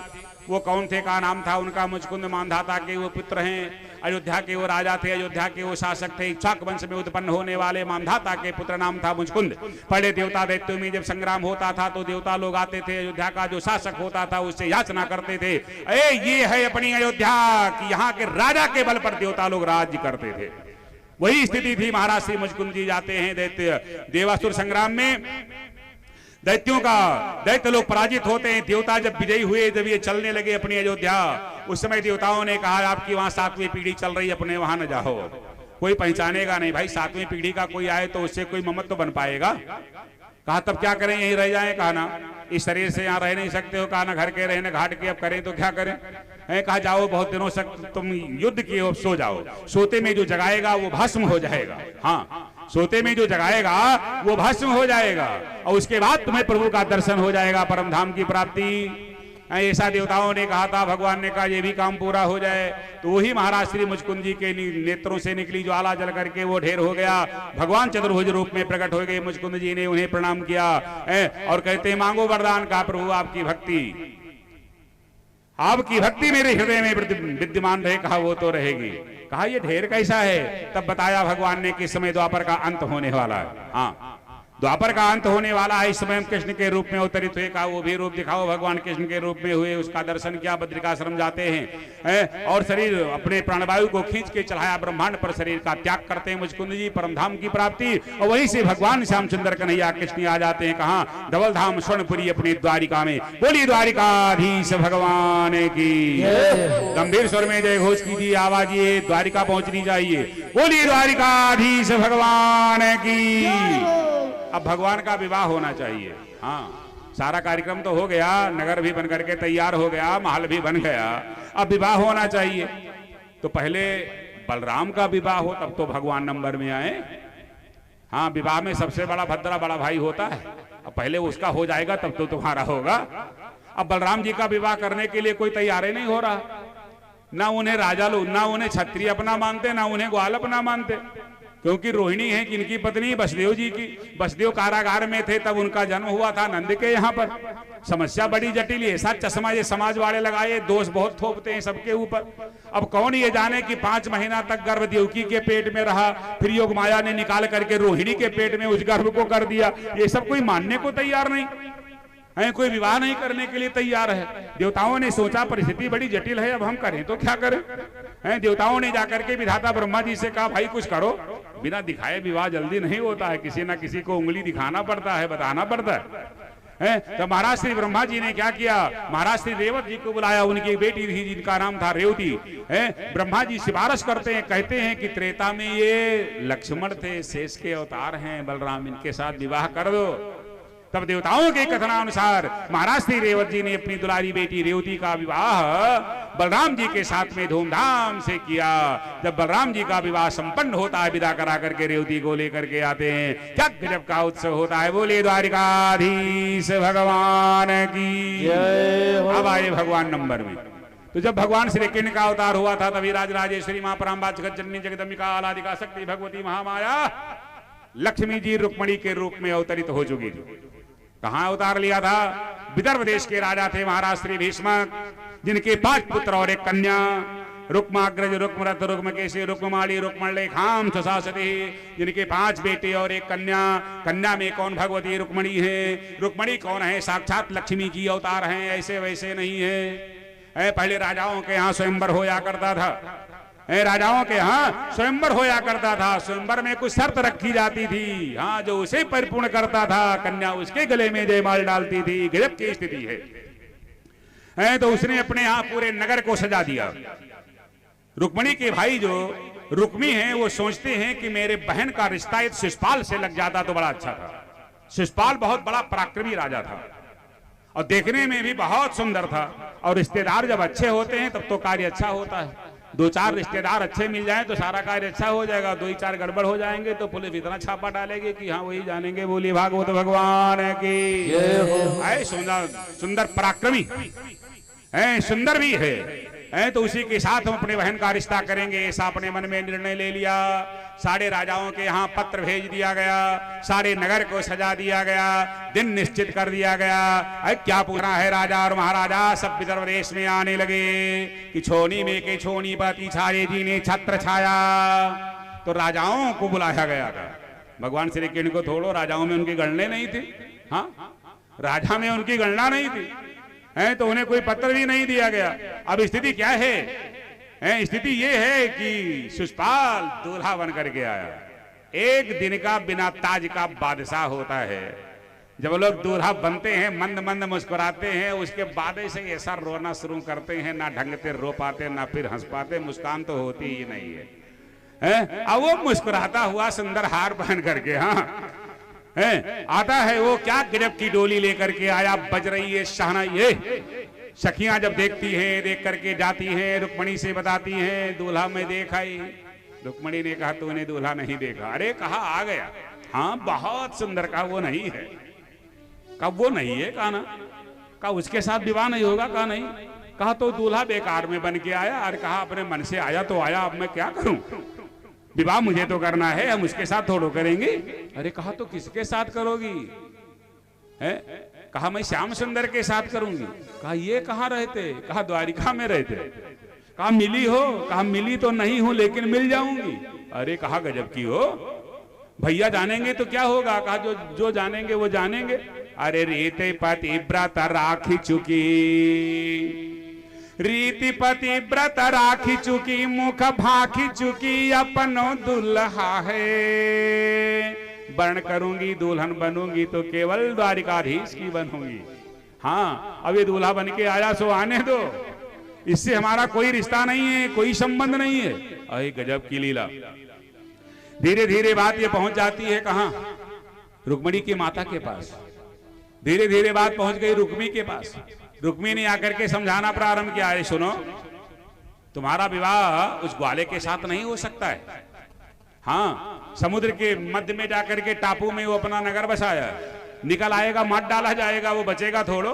और तुम राजकन्या हो, मेरी बहन हो, मैंने जो निर्णय लिया सो ठीक लिया, समझा करके चला गया। रुक्मिणी सोचती हैं जिसके साथ मुझे विवाह करना है उसे तो बुलाए नहीं गया है, दूल्हा कोई दूसरा ही बन करके आया है। हाय अब होगा तो क्या होगा इसमें। जल्दी जल्दी पत्र लिखती हैं। पत्र लिख करके तैयार किया, एक ब्राह्मण जी को बुलाया, ब्राह्मण जी को नमन किया, ये महाराज लेकर के चले जाओ द्वारिका, और द्वारिकाधीश मिलेंगे उन्हें दे देना। जब इस पत्र को पढ़ लेंगे तो हाँ ना में उनसे उत्तर ले लेना, आकर के कल मुझसे बता देना, रातें बीते बस काम हो जाना है। तो आज चले जाओ महाराज, कल आ जाना। ऐसा जब बताया ब्राह्मण देवता ने पत्र लिया, पत्र लिए और लेकर के चल दिए। भगवान ने अपनी कृपा से जल्दी बुला लिया, हाँ देर ना लगी, बुला लिया। पहुंचे द्वारिका, बड़ा सम्मान किया भगवान ने। अंतः कक्ष में लेकर के जब जाते हैं, मौका जब पाए तो रुक्मिणी का लव लेटर यानी प्रेम पत्र जैसा कुछ माना जाए है जो लिख करके दिया था दे दिया। भगवान श्री कृष्ण उस पत्र को खोलते हैं, पढ़ना शुरू किए। आई गजब उसमें, लेकिन संस्कृत में है वो, भागवत का श्लोक सुखदेव जी कहते हैं। चलो एक लाइन तो पढ़ ही लिया जाए। बोली भागवत भगवान की। श्रद्धा गुणान भुवन सुंदर स्वर्णदाम दे, निरविश कर्ण विवरई हरितोंगतापम। रुक्मिणी ने सुंदर शब्दों में लिखा है कि सुन करके मैंने आपको अपना पति बना लिया है। पत्नी बनाते हो कि नहीं बनाते हो, जिम्मेदारी ये आपकी है। ए सुनो, मेरा कुल खानदान अच्छा है, कोई उंगली नहीं उठा सकता है, व्यंग है ये। हाँ कि बड़े भैया का विवाह सिफारिश पर हुआ है, लेकिन ये स्थितियां नहीं थी। रापते कुलवती न वृणीत कन्या, अच्छे कुल की कन्या केवल एक बार ही पति का वर्ण करती है। सो मैंने आपको वर्ण कर लिया, अब आप करते हो कि नहीं करते हो ये जिम्मेदारी आपकी है। मेरा भाई मेरा विवाह शिषपाल के साथ करना चाहता है, वो दूल्हा बन करके आ गया है। यहाँ सब आपके द्रोही हैं, सम्मान यहाँ नहीं मिलेगा। जब मैं मंदिर में पूजा करने के लिए आऊंगी वहीं रथ लेकर के चले आना, आपके साथ मैं द्वारिका चली आऊंगी। समय भी सब निश्चित कर दिया, यदि नहीं आओगे तो मैं अपने शरीर का मैं त्याग कर दूंगी। जब पढ़ते हैं भगवान मुस्कुराते हैं। ब्राह्मण ने कहा क्या हुआ? कहा सब ठीक है, समय से उपस्थित हो जाएंगे, जाओ बता देना। चल पड़े उधर से ब्राह्मण देवता। इधर सखियां रुक्मणी से कहती हैं श्रृंगार आदि करो। रुक्मणी सोचती हैं यदि वो आए, हाँ पत्र मेरा स्वीकार करें तब तो करें श्रृंगार, नहीं तो यहीं लटकना है। हाँ शरीर का त्याग करना है तो श्रृंगार का प्रयोजन क्या है? और सजना सजना के लिए कहा सजाना मेरा कर्तव्य है, लेकिन सजना की अभी तो कोई उधर से आवाज नहीं। कहा चलो कोई बात नहीं, सजाओ मुझे, फिर लगाओ मेहंदी। हाँ उन द्वारिकाधीश के लिए थोड़ा कुछ बोल दिया जाए, दो चार, नहीं तो बाजा वैसे रह जाएगा। समय तो ज्यादा हो ही गया, लेकिन अब क्या किया जाए, लेकिन ज्यादा समय नहीं लगाएंगे। बोलिए भागवत भगवान की। सखियां मुझे मेहंदी लगा दो, आओ मेरी सखियां मुझे मेहंदी लगा दो, आओ मेरी सखियां मुझे मेहंदी लगा दो, मेहंदी लगा दो मुझे ऐसी सजा दो, मुझे ऐसी सजा दो, मेहंदी लगा दो मुझे ऐसी सजा दो, मेहंदी लगा दो मुझे श्याम सुंदर की दुल्हन बना दो, मुझे श्याम सुंदर की दुल्हन बना दो, मुझे श्याम सुंदर की दुल्हन बना दो, मुझे श्याम सुंदर की दुल्हन बना दो। ऐसी पहनो चूड़ी जो कबहू न टूटे, ऐसी पहनो चूड़ी जो कबहू न टूटे, ऐसी पहनो चूड़ी जो कबहू न टूटे, ऐसी पहनो चूड़ी जो कबहू न टूटे, ऐसा बरूं दूल्हा जो कबहू न रूठे, ऐसा बरूं दूल्हा जो कबहू न रूठे। अचले सुहागे की बिंदिया लगा दो, अचले सुहागे की बिंदिया लगा दो, मुझे श्याम सुंदर की दुल्हन बना दो, मुझे श्याम सुंदर की दुल्हन बना दो। आओ मेरी सखियां मुझे मेहंदी लगा दो, आओ मेरी सखियां मुझे मेहंदी लगा दो, मेहंदी लगा दो मुझे ऐसी सजा दो, मेहंदी लगा दो मुझे ऐसी सजा दो, मुझे श्याम सुंदर की दुल्हन बना दो, मुझे श्याम सुंदर की दुल्हन बना दो। भक्ति का सुरमा मैं आंख में लगाऊंगी, भक्ति का सुरमा मैं आंख में लगाऊंगी, लगे एक तारा मैं श्याम श्याम गाऊंगी, लगे एक तारा मैं श्याम श्याम गाऊंगी, बांधे के घुंघरू में उनको रिझाऊंगी, बांधे के घुंघरू में उनको रिझाऊंगी, दुनिया से नात तोड़ उनकी हो जाऊंगी, दुनिया से नात तोड़ उनकी हो जाऊंगी। सतगुरु को बुला के मेरे पैर तो करा दो, सतगुरु को बुला के मेरे पैर तो करा दो, श्याम को बुला के मुझे विदा तो करा दो, श्याम को बुला के मुझे विदा तो करा दो, मुझे श्याम सुंदर की दुल्हन बना दो, मुझे श्याम सुंदर की दुल्हन बना दो, मुझे श्याम सुंदर की दुल्हन बना दो, मुझे श्याम सुंदर की दुल्हन बना दो। ऐसा जब भगवती कहती है, रुक्मिणी की सखियां कहती है चलो कोई बात नहीं, गुप्त कोड से मेहंदी लगाई।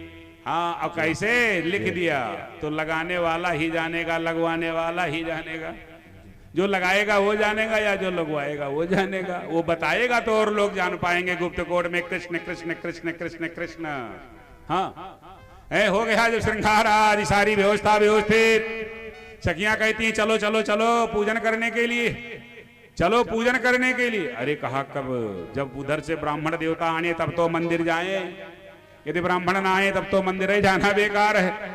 अट्टालिका कोठे पर चढ़ी वहीं से बाट जो रही हैं कि मैं तो पुकारूं रे अटारी चढ़ी के, मैं तो पुकारूं रे अटारी चढ़ी के, आजा घन श्याम गरुड़ चढ़ी के, आजा घन श्याम गरुड़ चढ़ी के, मैं तो पुकारूं रे अटारी चढ़ी के, मैं तो पुकारूं रे अटारी चढ़ी के, आजा घन श्याम गरुड़ चढ़ी के, आजा घन श्याम गरुड़ चढ़ी के, दीने बंधु दीनानाथ, दीने बंधु दीनानाथ, मेरा जीवन तेरे साथे, मेरा जीवन तेरे साथे, आजे लाजे तेरे हाथे, आजे लाजे तेरे हाथे, मैं तो पुकारूं रे अटारी चढ़ी के, मैं तो पुकारूं रे अटारी चढ़ी के, आजा घन श्याम गरुड़ चढ़ी के, आजा घन श्याम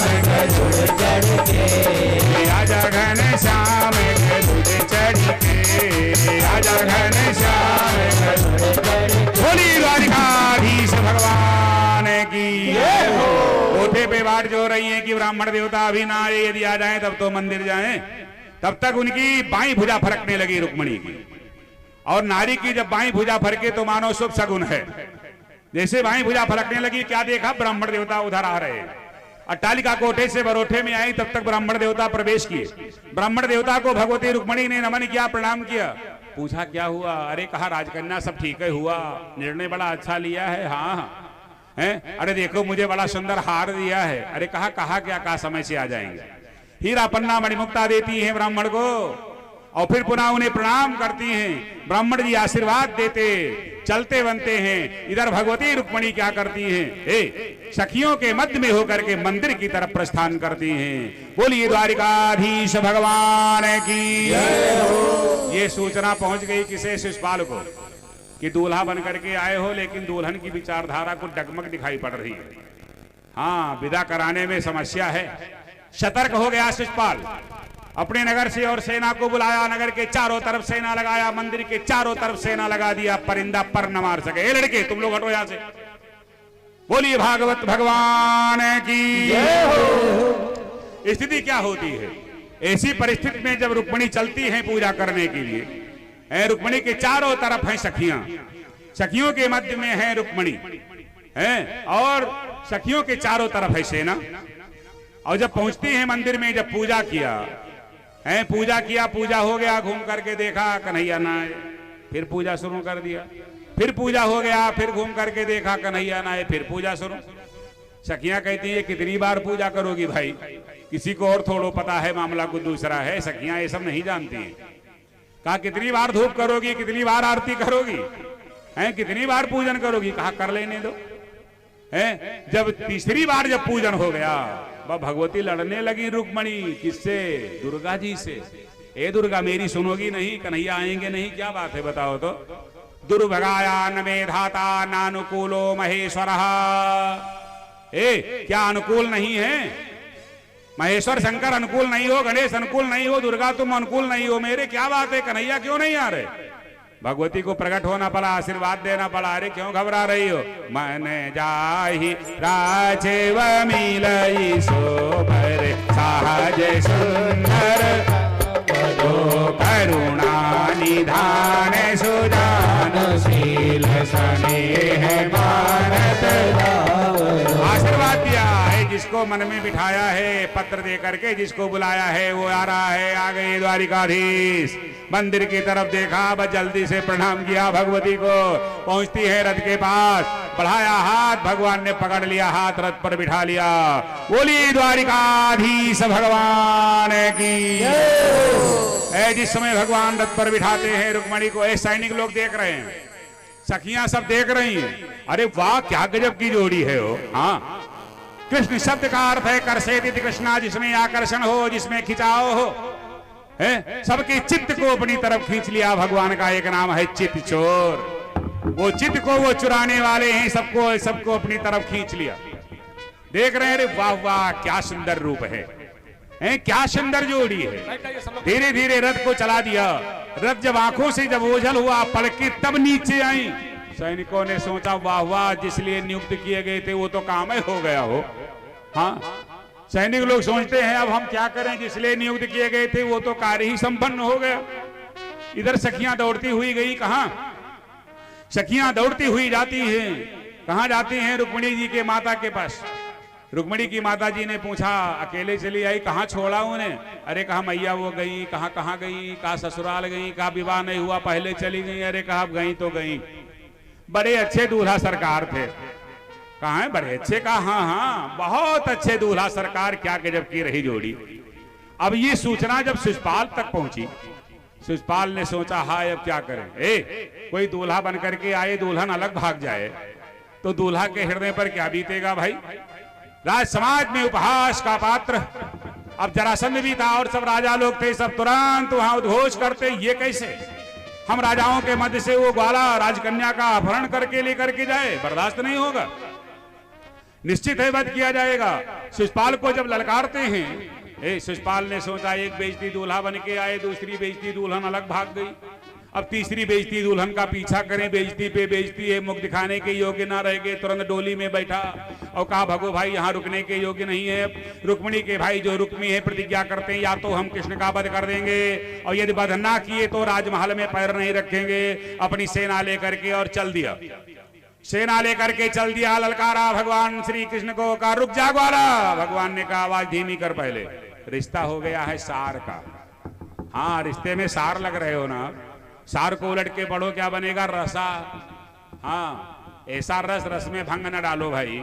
हाँ रिश्ता बड़ा अच्छा हो गया। भगवान ने पत्र दिखाया, का देखो तो नाम था स्वयंवर। स्वयंवर का अर्थ होता है कन्या स्वयंवर का वर्ण करे सहयोग स्वयंवर। नाम था स्वयंवर, कर रहे थे मनमानी। ये देखो चिट्ठी देखो, राइटिंग मिलाओ, कौन मिलाने वाला, तुरंत युद्ध के लिए तैयार। भगवान ने सोचा अब तो युद्ध करने पड़ेगा, तुरंत हाथ किया, ऊंचे आ गया चक्र और चक्र आया, जैसे छोड़ा सारी सेना खैकार, किसी का हाथ कटा किसी का पैर, और जैसे वो चक्र बढ़ता है रुक्मी की तरफ, पर रुक्मिणी ने भगवान के चरण को पकड़ लिया। अरे प्रभु वापस करो वापस करो, क्योंकि रिश्ता लग गया है, रिश्ते में अब ये कुछ लग रहे हैं। हाँ ये मेरे भाभी का सिंदूर है, मेरे विवाह में भाभी का सुहाग चला जाए ये ठीक नहीं रहेगा। भाभी का बड़ा योगदान होता है, तो इसे ना देखो, कम से कम उन्हें तो देखो। जैसे गाया जाता है, क्या गाया जाता है कि सहज अधिक पियारी कावर नो ससुरारी जी। सारी से सरहज अधिक पियारी कावर नो ससुरारी जी। सारी से सरहज अधिक पियारी कावर नो ससुरारी जी। सारी से सरहज अधिक पियारी कावर नो ससुरारी जी। ये वास्तविकता है। सारी से सरहज अधिक प्यारी क्यों होती है? वही भोजन बना, अरे साली जो होगी वो तो अपने घर चली जाएगी, कुछ ही दिन के लिए रहती है। सरहज के द्वारा ही विदाई मिलेगी, भोजन मिलेगा, सारी व्यवस्था व्यवस्थित होगी, उसकी अपने में अलग गरिमा होती। बोलिए द्वारिकाधीश भगवान की। भगवान ने चक्र को वापस किया है। अब रुक्मिणी मारने नहीं दे रही, रुक्मी जाने नहीं दे रहा, वो आगे जाकर के खड़ा हो जाता, जाने नहीं देता। भगवान ने सोचा गजब, ये मारने नहीं दे रही, ये जाने नहीं दे रहा, करें तो क्या करें। रथ से नीचे उतरे, नीचे उतरते हैं, रुक्मी के हाथ को पकड़ा, मजबूत रस्सी से रथ के पीछे बांध दिया, रथ के पीछे बांध दिया। आप घसीटते हुए लेकर के जा रहे हैं, वो दौड़ता हुआ जा रहा। रुक्मिणी बैठी है किस पे, रथ पे, रुक्मी घसीटता हुआ जा रहा है। उधर से महाराज श्री बलराम जी अपनी नारायणी सेना लेकर के आते हैं। जब उन्हें ये पता चला था, उन्होंने छोड़ा दिया, कहा ये कौन नाटक हो। हाँ अरे कोई रिश्ता तो समझो। कहा क्या करें, जाने नहीं दे रहा था है। उसका मुंडन करवा दिया, बाल छिलवा दिया और वहीं पे छोड़ दिया। जो उसने प्रतिज्ञा किया था, या तो कृष्ण का वध करेंगे या नगर में ना आएंगे। कृष्ण का वध कर ना पाया, इसीलिए नगर में लौट के ना आया, वहीं पे अपना कुंडनपुर नामक का वो नगर बसा लेता है। भगवान द्वारिकाधीश से भगवती रुक्मिणी को लेकर के धवल धाम स्वर्णपुरी द्वारिका में पहुंचते हैं। बोली द्वारिकाधीश भगवान की। जब दुल्हन आ गई घर में, तब कार्ड छपा, तब लोगों को न्योता दिया गया। हाँ जब दुल्हन घर में आ जाती है, तब दिन निश्चित किया गया, ऋषियों को बुलाया गया, महर्षियों को बुलाया गया, देवताओं को बुलाया गया, देवांगनाओं को बुलाया गया। ऐ सब लोग आओ न्योता करने के लिए। फिर धवलधाम स्वर्णपरी द्वारिका सजाई जाती है और दूल्हा के रूप में कौन?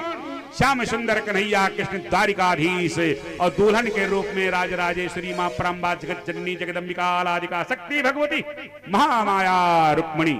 क्या वर्णन किया जाए हो कि दूल्हा श्री यदुनाथ बने, अरे दुल्हन रुकमणि मंदिर माही। दूल्हा के स्वरूप में भगवान द्वारिकाधीश और दुल्हन के स्वरूप में भगवती रुक्मणी। उपमा उपमेय उपमान जहां सब एक में ही सुंदर दिव्य समाहित हैं, जिस आधार से होना चाहिए। क्या वर्णन है कि फूलों में सज रहे हैं, अरे फूलों में सज रहे हैं श्री वृंदावन बिहारी। फूलों में सज रहे हैं श्री वृंदावन बिहारी। फूलों में सज रहे हैं श्री वृंदावन बिहारी। फूलों में सज रहे हैं श्री वृंदावन बिहारी। साथ सज रही है, साथ सज रही है श्री भीष्मक जी की दुलारी। साथ सज रही है श्री भीष्मक की दुलारी। फूलों में सज रहे हैं श्री वृंदावन बिहारी। फूलों में सज रहे हैं श्री वृंदावन बिहारी। फूलों में सज रहे हैं, फूलों में सज रहे हैं श्री वृंदावन बिहारी। फूलों में सज रहे हैं श्री वृंदावन बिहारी। संग में शोभायमान है, शोभायमान है श्री भीष्मक की प्यारी। संग में शोभायमान है श्री भीष्मक की प्यारी। संग में शोभायमान है।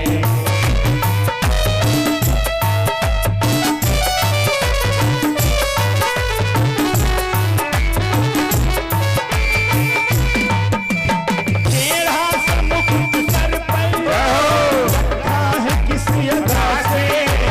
तेरा समुकुट सर पर रखा है किस अदा से। तेरा समुकुट सर पर रखा है किस अदा से। तेरा समुकुट सर पर रखा है किस अदा से। हो करुणा बरस रही है, करुणा बरस रही है। करुणा भरी निगाह से करुणा बरस रही है। करुणा भरी निगाह से फूलों में सज रहे हैं श्री वृंदावन बिहारी। फूलों में सज रहे हैं श्री वृंदावन बिहारी। मैया गले में डाले हो। बोले दूल्हा सरकार की। सभी श्रोता समुदाय को भगवान के विवाह की हार्दिक शुभकामनाएं। मैं निवेदन करता हूं अपने आदरणीय जजमान जी से, उनके जो पुत्रगण है राम प्रसाद भैया, आप सपत्नी का आ जाएं, दादा को बैठे रहने दीजिए। आप आ जाइए और ठाकुर जी का पूजन कर लें। उसके बाद हम सब आरती करेंगे। आरती के बाद यज्ञ मंडप में पांव पूजन का कार्यक्रम होगा। पांव पूजन का कार्यक्रम यज्ञ मंडप में होगा। आरती के बाद आइए ठाकुर जी का पूजन करें और भजन का आनंद लेते रहें।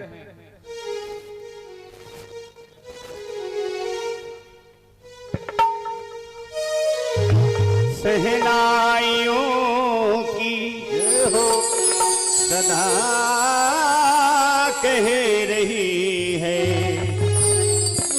खुशी की मुबारक घड़ी आ गई है। सजी सुर्ख जोड़े में चांद सी दुल्हन हो। जमी पे फलक से परी आ गई है। ये हो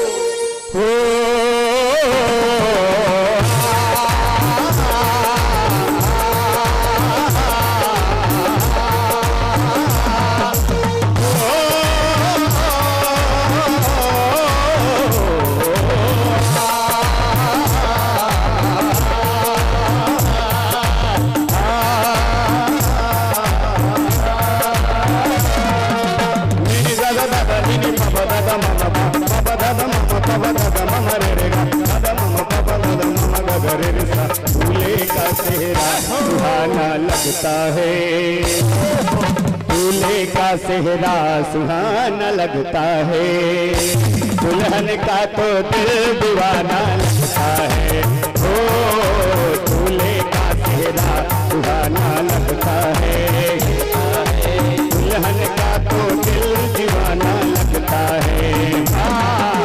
पल भर में कैसे बदलते हैं रिश्ते, पल भर में कैसे बदलते हैं रिश्ते, अब तो हर अपना बेगाना लगता है, दूल्हे का तेरा सुहाना लगता है, दुल्हन का तो दिल दीवाना लगता है, दूल्हे का तेरा सुहाना लगता है, दुल्हन का तो दिल दीवाना लगता है।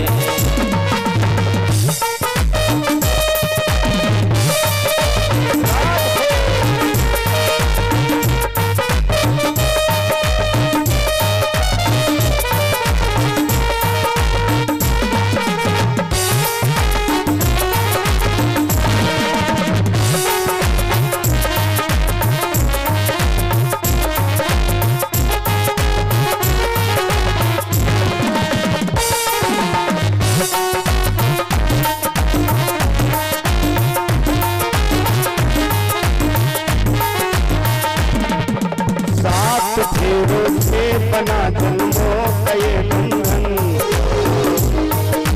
सात फेरों से बना जन्मों का ये बंधन,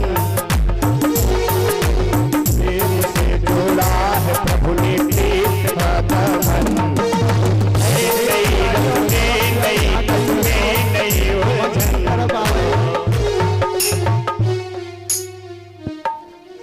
हेलो, सुनील तिवारी और पवन तिवारी जी, उनके पिताजी जहाँ कहीं भी हों मंच की तरफ आवें।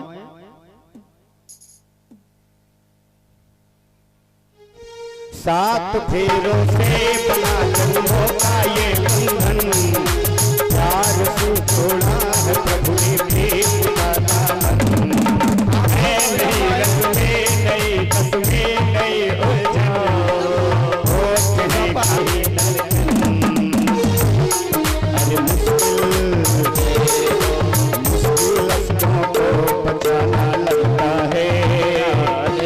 दुल्हन का तो दिल दीवाना लगता है, दूल्हे का तेरा सुहाना लगता है, दुल्हन का तो दिल दीवाना लगता है। पल भर में कैसे बदलते हैं रिश्ते, अब तो हर अपना बेगाना लगता है, दूल्हे का तेरा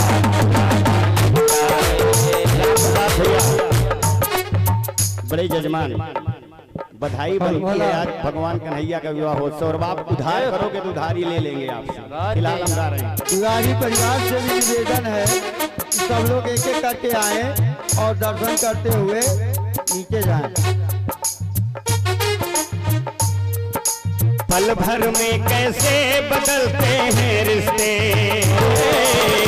तो हर अपना बेगाना लगता है, दूल्हे लगता है, दुल्हन का तो दिल दीवाना लगता है, दूल्हे का तेरा सुहाना लगता है, दिल दीवाना लगता है।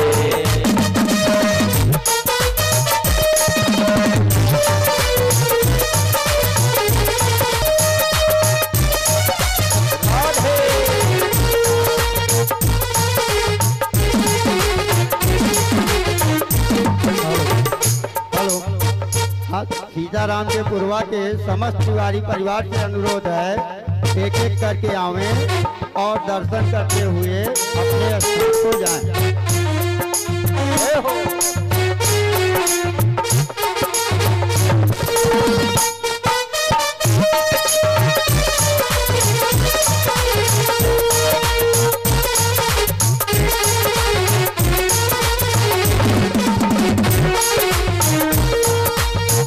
गई मन को मेरे घनश्याम की जोड़ी, आ गई मन को मेरे घनश्याम की जोड़ी, संग सजनी के सजन मेरे श्याम की जोड़ी आ गई तो मेरे घनश्याम की जोड़ी संग सजनी के सजन घनश्याम की जोड़ी लग रही प्यारी ललित ललाम की जोड़ी लग रही प्यारी ललित ललाम की जोड़ी पड़ गई थी रवि और काम की जोड़ी जन्मों हर जन्मों का ये साथ सुहाना लगता है जन्मों का ये साथ सुहाना लगता है दुल्हन का तो दिल दीवाना लगता है दूल्हे का तेरा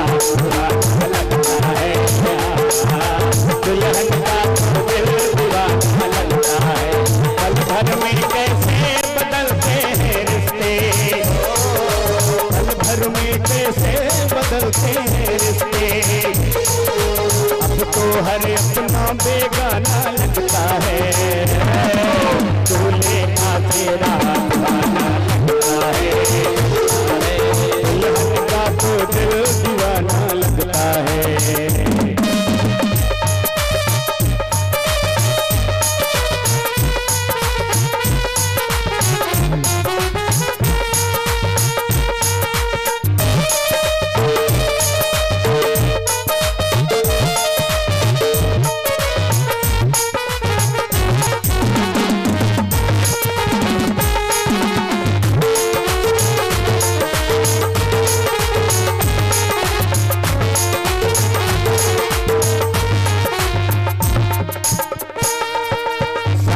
फेरों में कहानी 7 जन्मों की 7 फेरों में कहानी 7 जन्मों की 7 बचनों में निशानी 7 जन्मों की 7 फेरों में कहानी 7 जन्मों की 7 बचनों में निशानी 7 जन्मों की रस्म की डोरी बचानी 7 जन्मों की प्रेम की प्रतिमा बनानी 7 जन्मों की अरे साथ साथ साल साल को दिल बरसाना लगता है साथ साथ को दिल बरसाना लगता है दुल्हन का तो दिल दीवाना लगता है ओ दूल्हे का चेहरा पुराना लगता है दुल्हन का तो दिल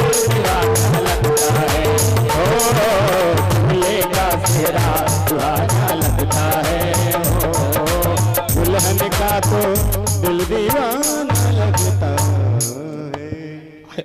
बोलिए दूल्हा सरकार की जय हो आइए सब लोग अपने स्थान पर खड़े हो जाएं भागवत भगवान की आरती करें दर्शन लाभ होता रहेगा आरती के बाद कोई जाएगा नहीं क्योंकि अभी और सी झांकियां बाकी है बड़ा सुंदर भक्तिमय प्रोग्राम होने जा रहा है आप लोग से निवेदन है पहले आरती करें हरिओम चंद्रमा सो जाता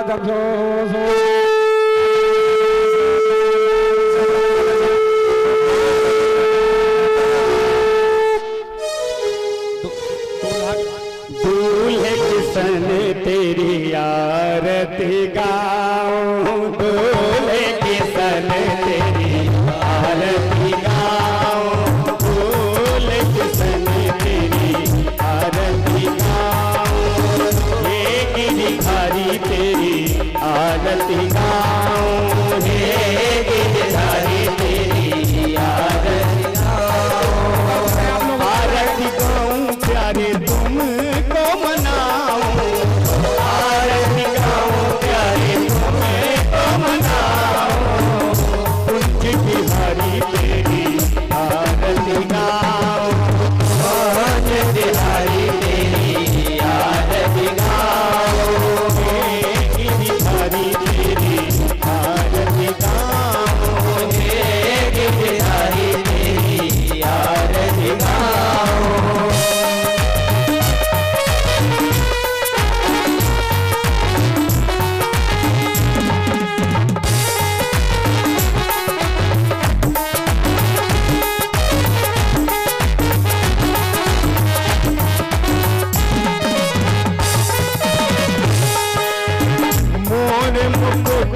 आप हो, दास अनाथ के नाथ आप हो, दास अनाथ के नाथ आप हो, दास अनाथ के नाथ आप हो, सुख दुख जीवन प्यारे साथ आप हो, सुख दुख जीवन प्यारे साथ आप हो, सुख दुख जीवन प्यारे साथ आप हो, सुख दुख जीवन प्यारे साथ आप हो, हरि चरणों में शीश झुकाओ, हरि चरणों में शीश झुकाओ, दौलत सन तेरी आरती गाओ, दौलत सन तेरी आरती गाओ।